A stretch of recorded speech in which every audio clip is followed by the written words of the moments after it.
السلام علیکم ورحمۃ اللہ وبرکاتہ۔ آج ہماری بات کا موضوع ہے انسان، مجھ اور آپ جیسا انسان۔ مسلمان ہونے کا مطلب زندگی کو مطلب اور معنی مل گئے۔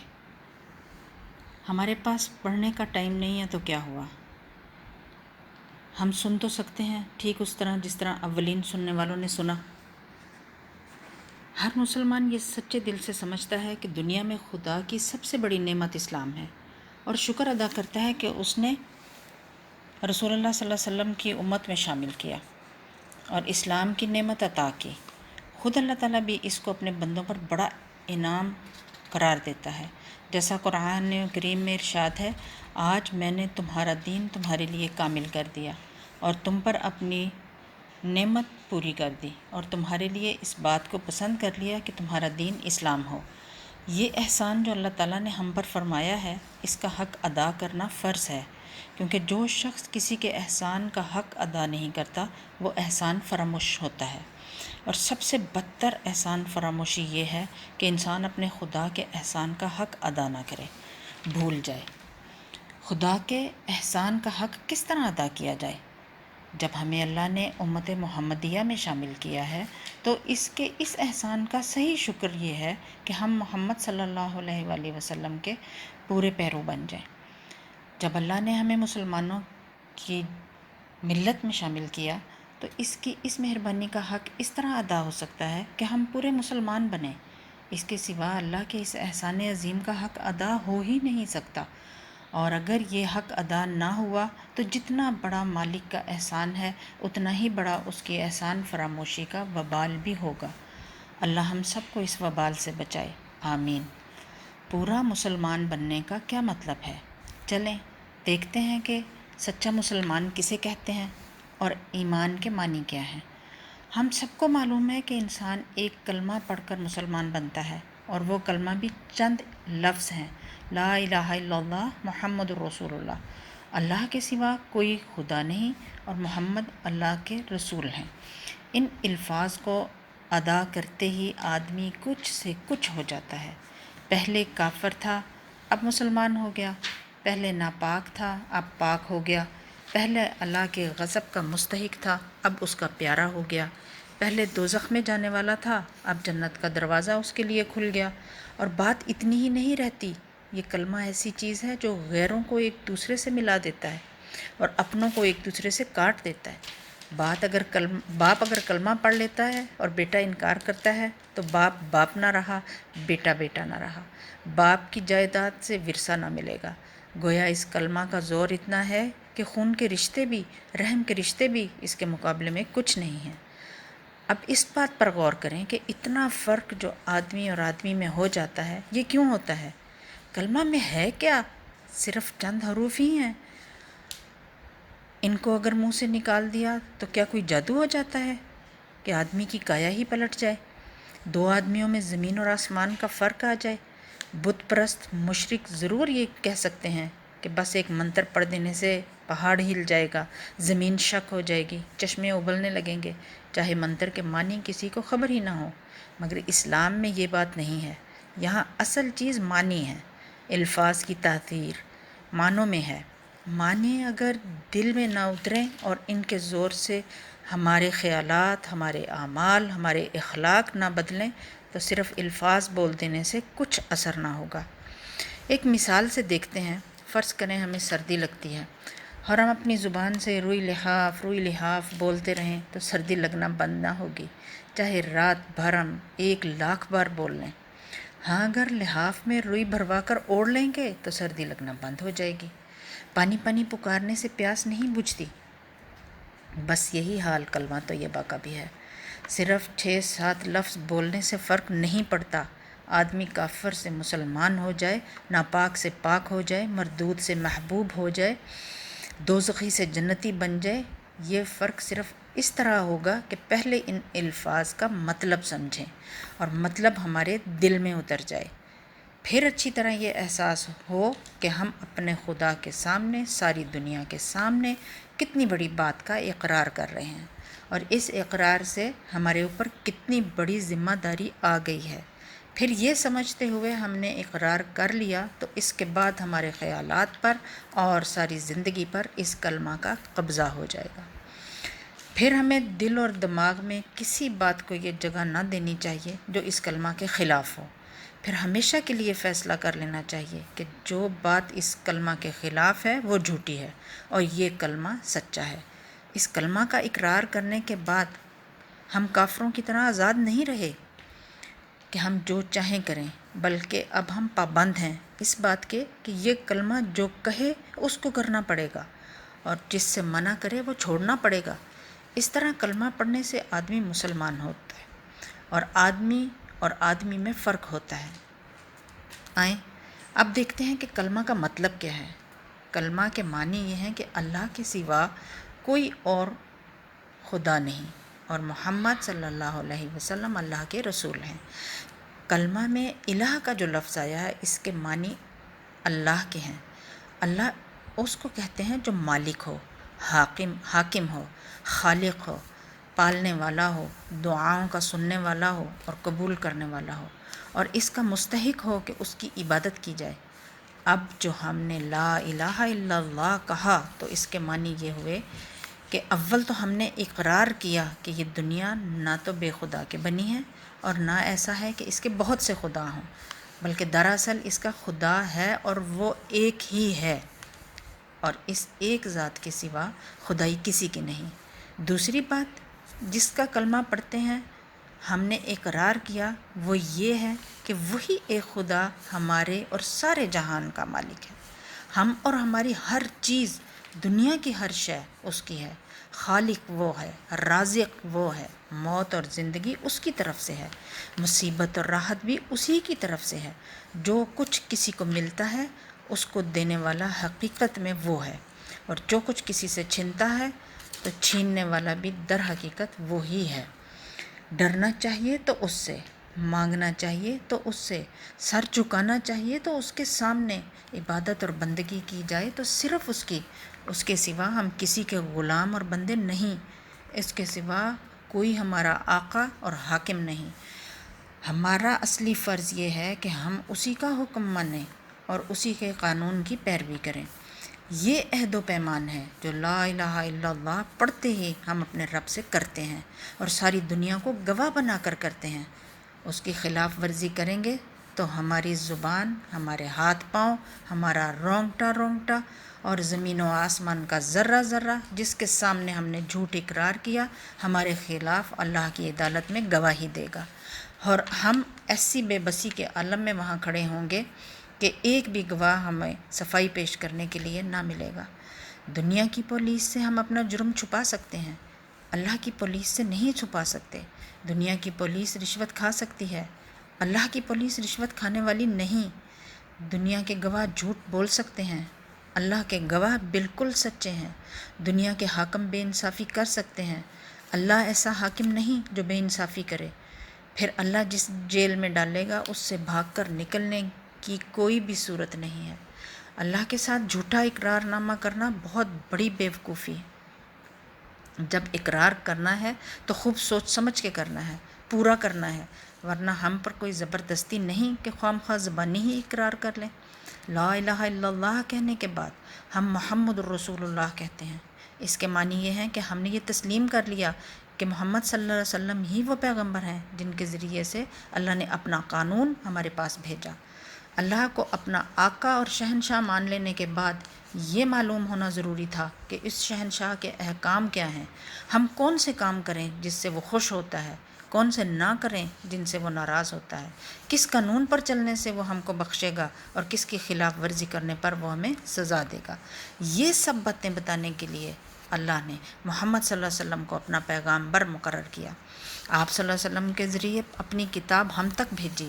آپ صلی اللہ علیہ وسلم نے اللہ کے حکم کے مطابق زندگی بسر کر کے ہمیں بتا دیا کہ مسلمانوں کو اس طرح سے زندگی بسر کرنی چاہیے۔ بس جب ہم نے محمد رسول اللہ کہا تو گویا اقرار کر لیا کہ جو قانون اور جو طریقہ رسول اللہ نے بتایا ہے ہم اسی کی پیروی کریں گے۔ یہ اقرار کرنے کے بعد اگر ہم نے رسول اللہ صلی اللہ علیہ وآلہ وسلم کے لائے ہوئے قانون کو توڑ دیا تو دنیا کے لائے ہوئے قانون کو مانتے رہے تو ہم سے بڑھ کر جھوٹا اور بے ایمان کوئی نہ ہوگا، کیونکہ ہم یہی اقرار کر کے تو اسلام میں داخل ہوئے کہ محمد رسول اللہ کا لایا ہوا قانون حق ہے اور اسی کی ہم پیروی کریں گے، اور اس اقرار کی بدولت تو ہم مسلمانوں کے بھائی بنے، اسی کی بدولت تو باپ سے ورثہ پایا۔ ان سب کے باوجود اگر ہم نے اپنا اقرار توڑ دیا تو اس سے بڑھ کر دنیا میں کوئی بے ایمانی نہیں ہو سکتی۔ اگر ہم لا الہ الا اللہ محمد رسول اللہ کے معنی جانتے ہیں اور جان بوجھ کر اس کا اقرار کرتے ہیں تو ہمیں ہر حال میں اللہ کے قانون کی پیروی کرنی چاہیے، خواہ اس کی پیروی کرنے پر مجبور کرنے والی کوئی پولیس اور عدالت اس دنیا میں نظر نہ آتی ہو۔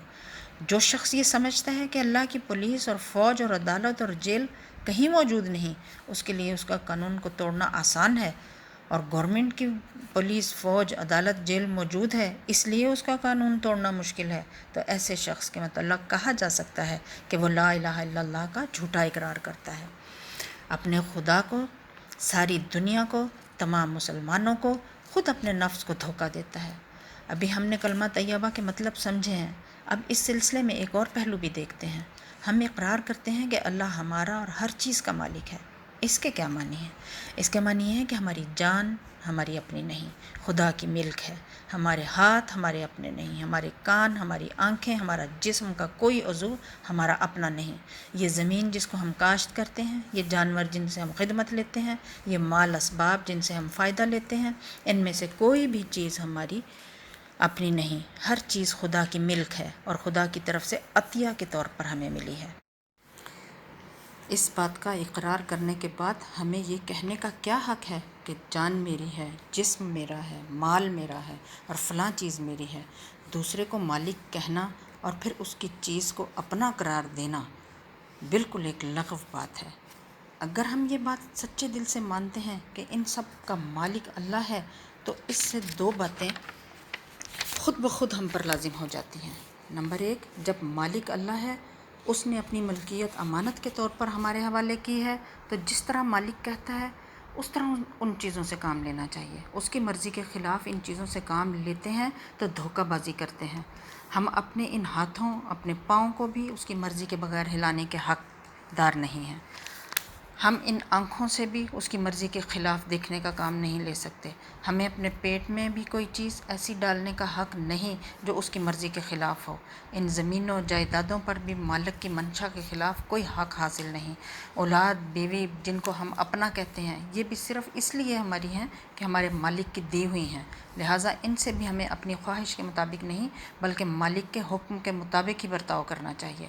اگر ہم اس کے خلاف چلیں گے تو ہماری حیثیت غاصب کی ہوگی۔ جس طرح دوسرے کی زمین پر قبضہ کرنے والے کو ہم بے ایمان کہتے ہیں، اسی طرح اگر اللہ کی دی ہوئی چیزوں کو ہم اپنا سمجھ کر اپنی مرضی سے استعمال کریں گے یا اللہ کے سوا کسی اور کی مرضی کے مطابق استعمال کریں گے تو وہی بے ایمانی کا الزام ہم پر بھی آئے گا۔ اگر مالک کی مرضی پر کام کرنے میں کوئی نقصان ہوتا ہے تو ہوا کرے، جان جاتی ہے تو جائے، ہاتھ پاؤں کٹتے ہیں، ٹوٹتے ہیں، مال جائیداد اولاد کا نقصان ہوتا ہے تو ہو، ہمیں کوئی غم نہ ہو۔ جس کی چیز ہے وہی اگر نقصان پسند کرتا ہو تو اس کو حق ہے۔ ہاں، اگر مالک کی مرضی کے خلاف ہم کام کریں اور اس میں کسی چیز کا نقصان ہو تو بلا شبہ ہم مجرم ہوں گے، کیونکہ دوسرے کا مال تو ہم نے خراب کیا، ہم خود اپنی جان کے مختار نہیں ہیں۔ مالک کی مرضی کے مطابق جان دیں گے تو مالک کی مرضی کا حق ادا کر دیں گے، اس کے خلاف کام کرنے میں جان دیں گے تو بے ایمانی ہوگی۔ مالک نے جو چیز ہمیں دی اس کو اگر مالک ہی کے کام میں صرف کرتے ہیں تو کسی پر احسان نہیں۔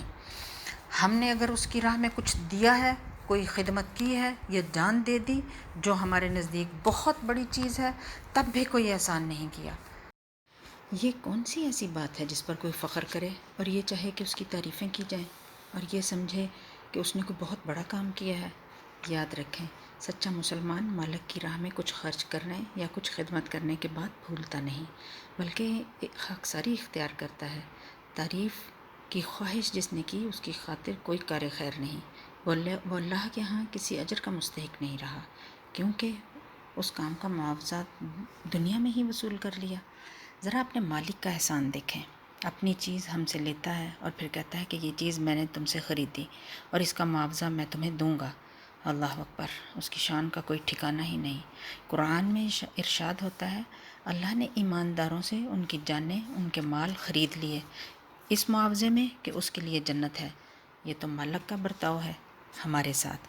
اب ذرا ہم اپنا برتاؤ بھی دیکھیں۔ جو چیز مالک نے ہمیں دی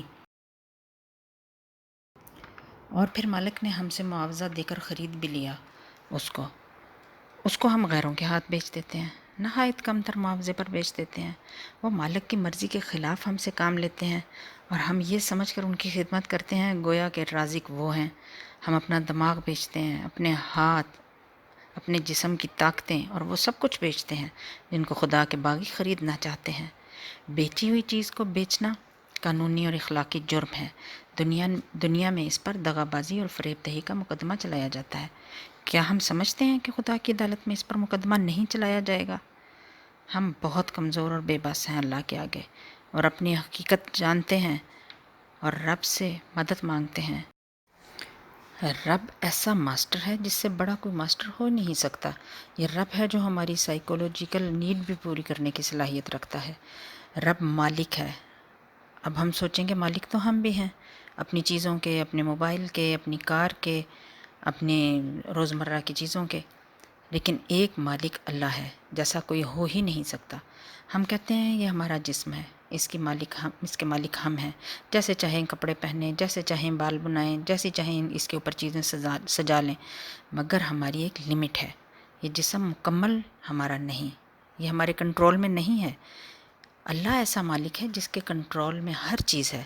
میرے جسم میں کون سا بیکٹیریا گرو کر جائے اور کون سا بیکٹیریا مخالف سمتیں چل پڑے، مجھے تو کچھ پتہ نہیں چلے گا۔ کون سی خرابی کس وقت آ جائے، مجھے پتہ نہیں چلے گا۔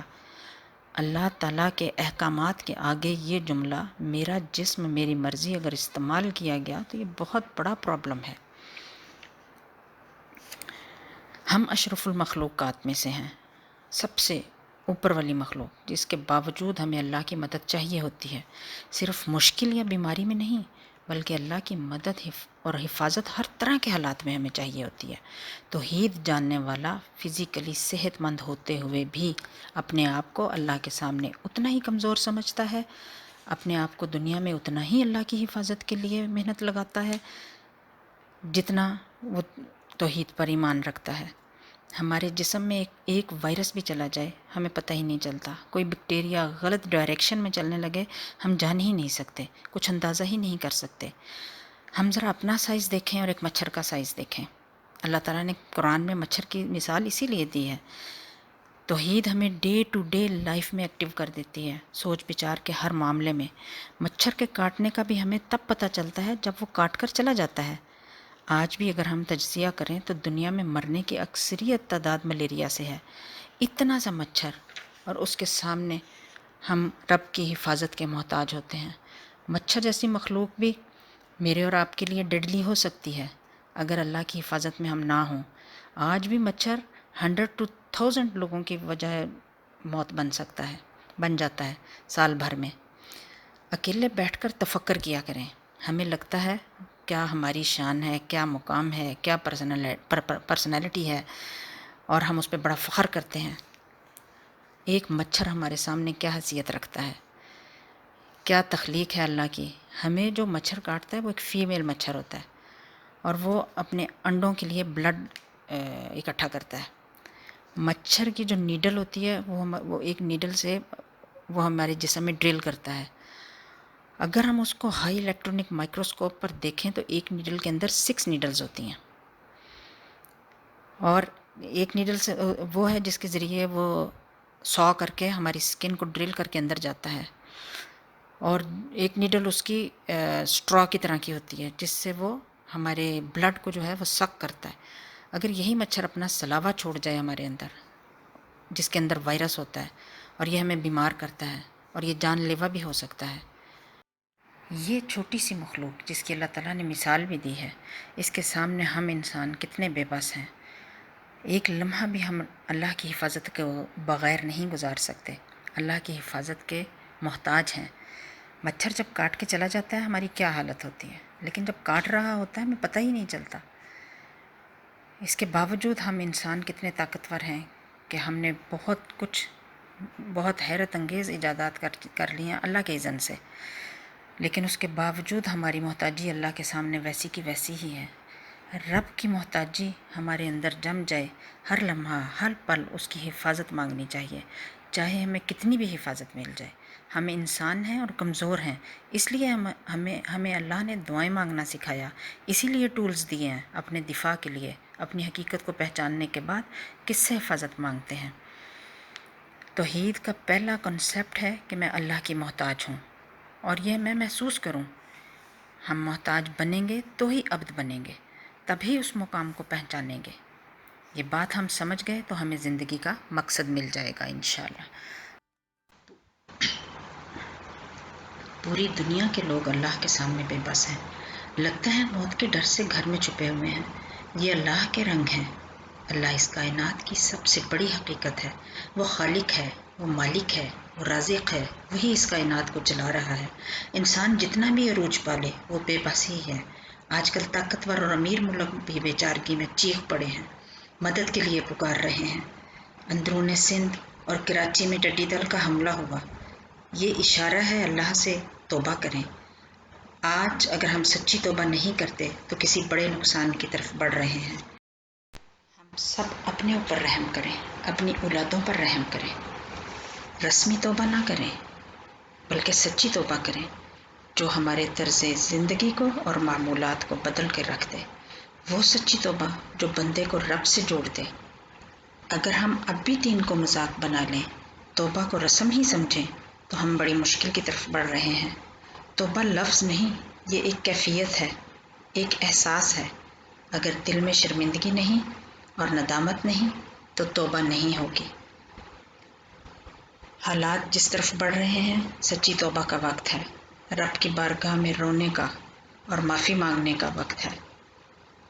اللہ تعالی ہم سب کو آزمائشوں سے، فتنوں سے، فسادات سے، آفات سے اور تباہیوں سے بچائے۔ آمین ثم آمین۔ وآخر دعوانا الحمد للہ رب العالمین۔